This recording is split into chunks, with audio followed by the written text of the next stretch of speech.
Hello, this is Lillian welcoming you to the 2014 edition of the Enfield Talking Newspaper, Dateline the 20th of August 2015. The readers this week are Joan and myself, Lillian, with Colin on the controls. The items that we will be reading come from our local newspapers, the Enfield Gazette and Advertiser and the Enfield Independent, and are their copyright. Our title music is Country Rock Polka, composed by Pat Prilly, Fernand Boulan, Harry Brewer, and performed by Jean-Jacques Perry, and is used with his kind permission. Local stories include Row over Cycling Scheme and Up for Rent. If you are experiencing any problems receiving your Enfield Talking newspaper, please phone Diane de Jersey on 0208 805 6578. She is your listener's representative and she will be pleased to help you. And now Joan will read the first item of local news. Redundancies, retirement, reorganisation, a lot of R's here, have resulted in areas of Enfield Civic Centre remaining unoccupied. And the Advertiser can reveal that a hospital trust is currently renting out an entire floor of the building. A spokeswoman for Enfield Council confirmed this week that areas of the office block in Silver Street, Enfield, are being rented out to the Royal Free London NHS Foundation Trust, which manages Chase Farm Hospital in the Ridgeway, Enfield. Although she was adamant that the space for the trust has been found through the council's flexibility working strategy, with staff hot desking and working from home, anti-austerity campaigners warn that this is only part of the picture and that because of the huge savings the council has to make in the next 4 years, wholesale redundancies are inevitable, which they argue will eventually impact on residents' quality of life. We have known for some time that the council has been making people redundant in dribs and drabs. Douglas Coker, Green Party activist, told this paper. Whether it be through making positions redundant or people taking early retirement, we have seen a dramatic reduction in staff from the local authority. Meanwhile, Jeff Rodin, a member of the Enfield Alliance Against the Cuts Steering Committee and the former Labour group leader, has warned that because of the scale of the government's austerity measures, it won't be long until residents in the borough feel the full force of the cuts. I know that the council has been trying hard to minimise the impact of the cuts, and they have been doing a good job, he said. But at the end of the day, if you get rid of backroom staff, the front room is going to suffer. He was referring to the fact that the council is focusing on keeping frontline services afloat.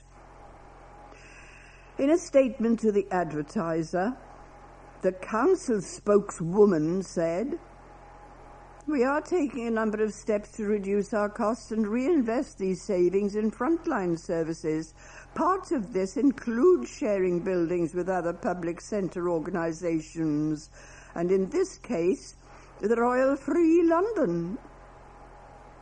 While she denied that the Civic Centre was on the verge of being sold off, she admitted, "We are in a position to rent out some parts of the Civic Centre through our flexible working strategy, which means that some space has become available." Terry Neville, head of the council's opposition Conservative group, said that his party wholeheartedly backed the measures. He added, "It would be false for me to criticise this, as it is something that we would want to do were we in control."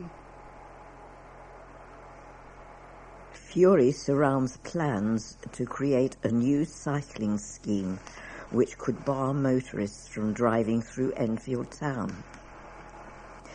Cycle Enfield plans seen by the Enfield Independent reveal that two-way traffic is set to return to Cecil Road, which loops around Enfield town centre for the first time in more than 20 years. This would mean cyclists and buses could pass through, but no other traffic. With plans for consultations set to be unveiled in late September, the possibility of only buses and cyclists going through the town has caused horror among shop owners who fear for the future of their businesses. Erdal Mehmet of G. Mantella in Church Street said, "We are concerned. We were promised 6 different plans were being looked at. We said at the time initial plans were submitted by the council to TfL to get the money, which showed just cycling through the centre of town and buses, that this would be unworkable. I think you'll see more empty shops in the high street. As chairman of the Business Association, we are all concerned." The scheme, which saw Mayor of London Boris Johnson grant the borough £30 million to improve cycling, was set to have 7 options for public consultation. Yet Transport for London has confirmed it will only fund 4 options, which all include two-way traffic around Cecil Road, only cycle and bus lanes through Enfield town, as well as a cycle lane down London Road and possibly a new bus stop at Enfield Town Park in Cecil Road. Linda Miller of the Enfield Town Residents Association told the Enfield Independent of Cecil Road residents outrage at the return of two-way traffic down their road. She said, "Residents are extremely concerned about the potential damage the proposals will do to the viability of Church Street shops and the market. But we also have concerns about the impact on residents in surrounding streets. The council think that having money from TfL to make Church Street look nicer will bring in more shoppers, but if the shops are closed and the traffic to get there is horrendous, then it's difficult to see these changes having any effect other than to take Church Street back into recession." The council say the changes will reduce pollution and improve air quality, but air pollution on Cecil Road will more than double under these proposals. When they were doing the recent tree works in Cecil Road, one lane was blocked off and the whole of Cecil Road was at a standstill at 10 a.m. on a weekday morning. Not even rush hour. With two-way traffic, that's what it will be like all the time. Chris Jeffcott, a member of Enfield North Cycle Enfield Partnership, said, "I strongly support the principle of getting more people out of their cars onto bicycles, but recent development has been alarming. Looking back at the history of Enfield Town traffic circulation, the one-way circuit was established following concerns about the number of traffic accidents at mainly the western end of Cecil Road, one involving a large lorry. With open minds, it should be perfectly possible to develop a design that will benefit cyclists and all other users of the town centre. Change imposed by outside diktat should be unacceptable. A cycle lane cutting across the Enfield Town Library Green could also be a new feature in the town. Rejected options included a shared space for cars and bicycles along Church Street, Enfield Town, and a roundabout where the town meets London Road, and a cycle lane around Cecil Road. A council spokesman said, "Enfield Council is working to finalise the options for Enfield Town that we will be consulting on. Options include removing eastbound traffic from Church Street so as to create a hugely improved pedestrian and shopping environment. This in turn will involve making Cecil Road two-way.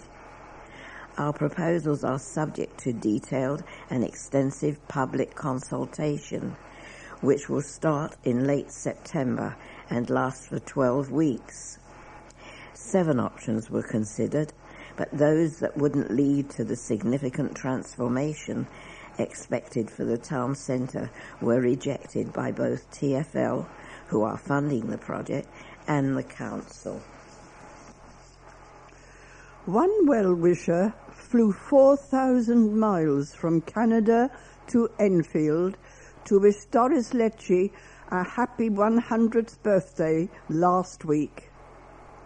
The eldest of her 4 grandchildren, Mark, travelled with his family to join in the celebrations for the centenarian, who is a resident at Springview, the residential care home in the Crescent, Enfield.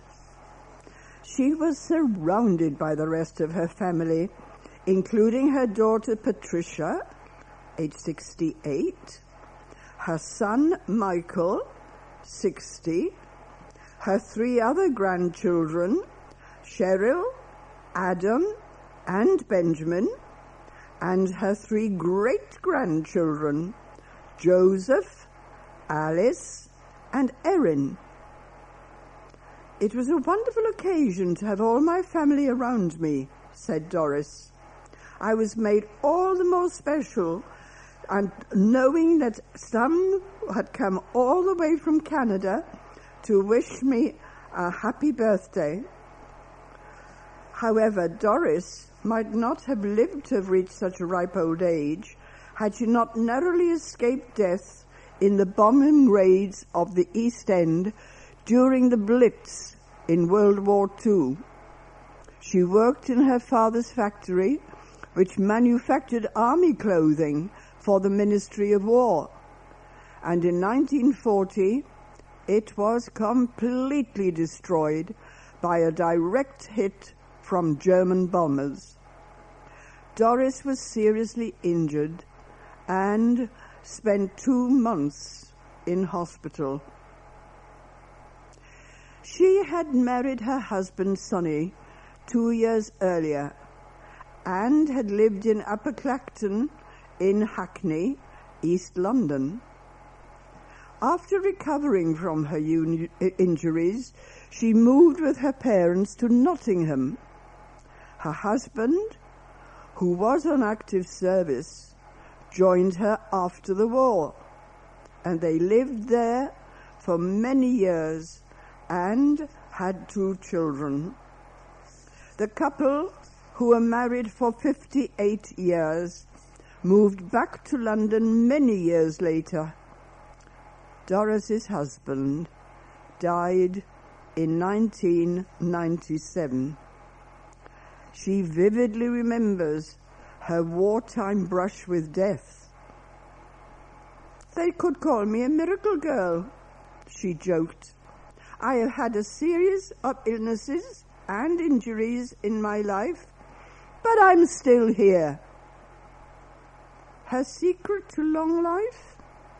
Keep cheerful and positive, she added. Quite right. An odd-job man duped a pensioner into paying £10,000 for garden work.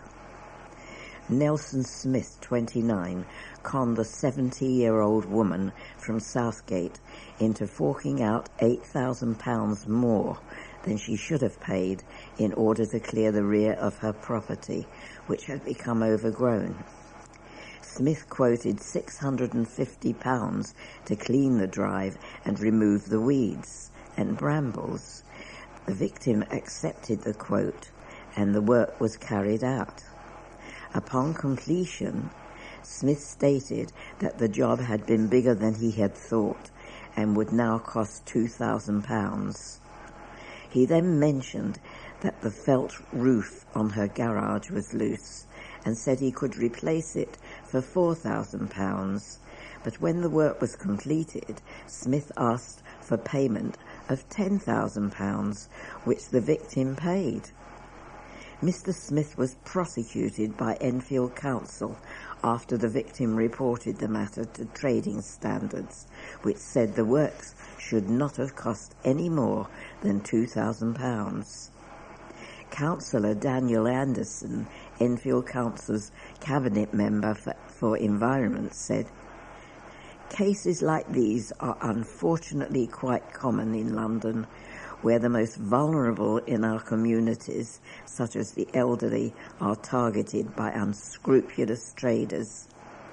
Conmen will use fear to entice vulnerable people, suggesting that vital work needs doing when it doesn't, and often then push up the price after work has been completed. The police work very closely with Trading Standards and Enfield Council to address the issue of rogue traders, and as in this case, bring those responsible to justice.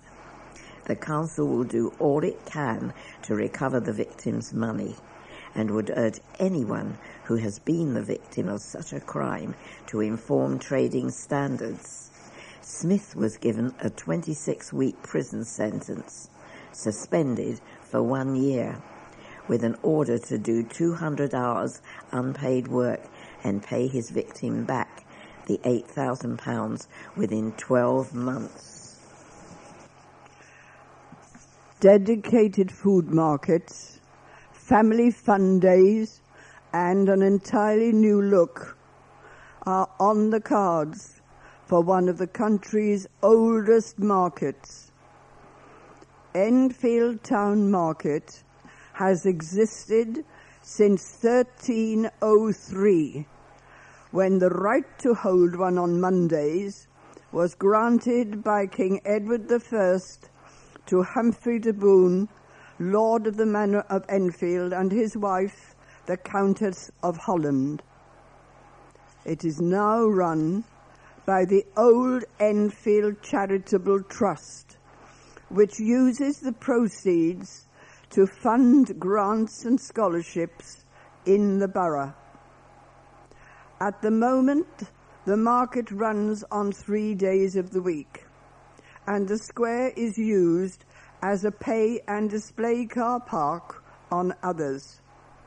However, in the past year, the market has been hit by the current trend of shoppers deserting high streets in favour of doing their shopping online.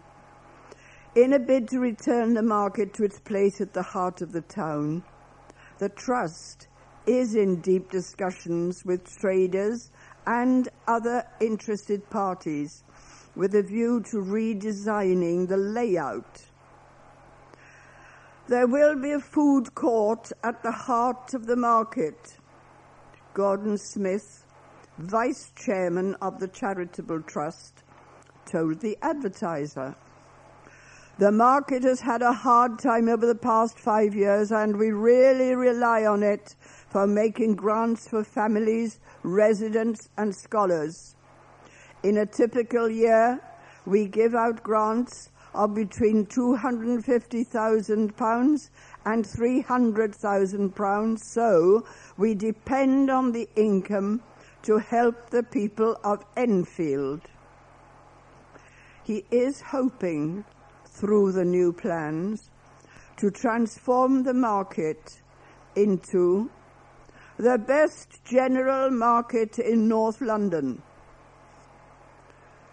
While the only other market run by a charitable trust in London is Borough in Southwark, South London, known as a mecca for foodies and gourmets, Mr. Smith is determined that Enfield will still be a general market, but says that days could be set aside for specific traders or for particular events. With the revamped market, complete with new stall awnings, a new layout, new traders, all set to be rolled out in October, the only cloud of the Trust's horizon is the prospect of the Cycle Enfield plans. Early proposals suggest that church streets would be pedestrianised, and this is something which concerns Mr. Smith and his Trust colleagues. We are looking forward to seeing the detailed options to assess what the impact on the market will be, he said. Obviously, the loss of car parking on the market square would be a huge loss of income for us. Councillor Chris Bond, appointed member of the Trust by the local authority, and who, as the then Cabinet Member for the Environment, is credited with helping with the £30 million grant from the London office of the Mayor of London for cycling infrastructure, stresses that the Council is mindful of the Trust and its contribution to the borough. Mr. Bond added, I always considered the Trust in my deliberations, and I assume my successor, Daniel Anderson, does too. The market is scheduled to relaunch in its new guise at the beginning of October with a family fun day. The market with a family fun day, honestly. I have a column by Doug Taylor, who is Enfield Council leader, and he says, it was possible for me to get a really good view of the meteorite shower last week, as I was in the northern countryside with a relative absence of man-made light. The stars twinkled as depicted by Vincent van Gogh in his painting and immortalized by Don McLean in song, and the rapid shooting lights were visible. Such visibility was not possible in an urban area with many street lights.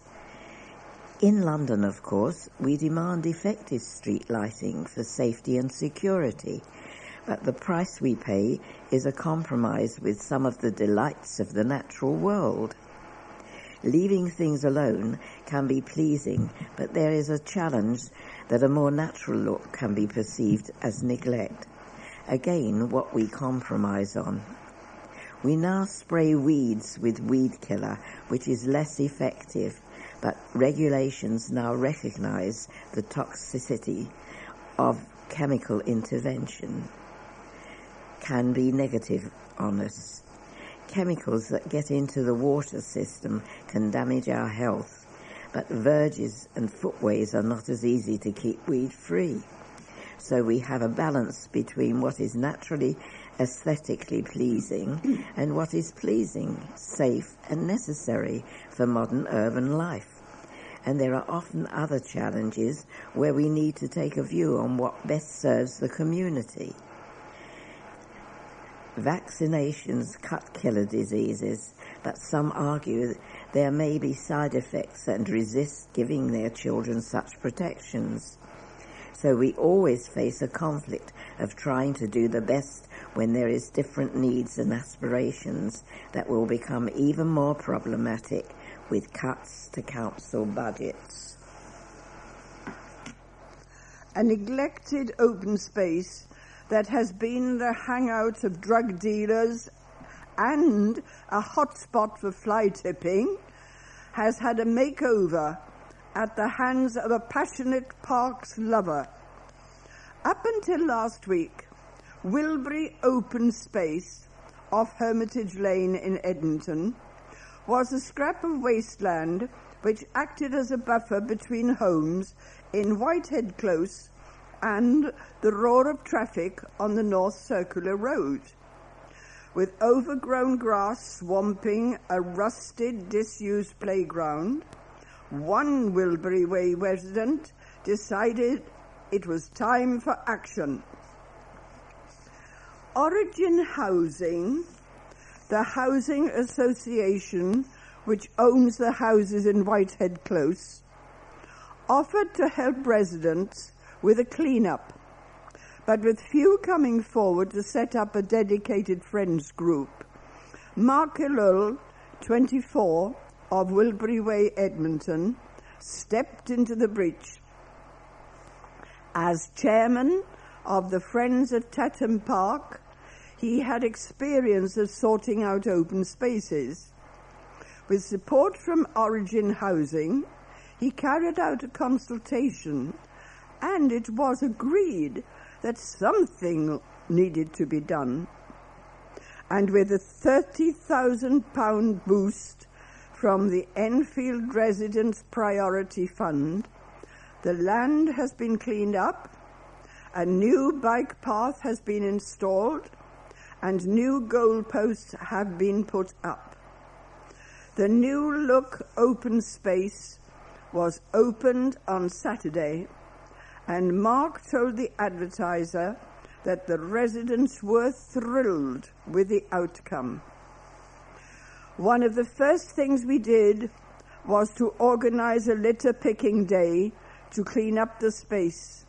And what I found out then was that the young people really wanted goalposts, a park, a cleaner space, really, he said. Crime has gone down, and people have also said that now it has been cleaned up, it is harder for drug dealers to use the alleyway that leads to the park. Seeing this improvement makes me really happy, added Mark, who has ambitions to work in Enfield Council's Parks Department. For as long as I have lived here, this land has just been an empty field. So it is fantastic to see it transformed and to know that it's made the community happier.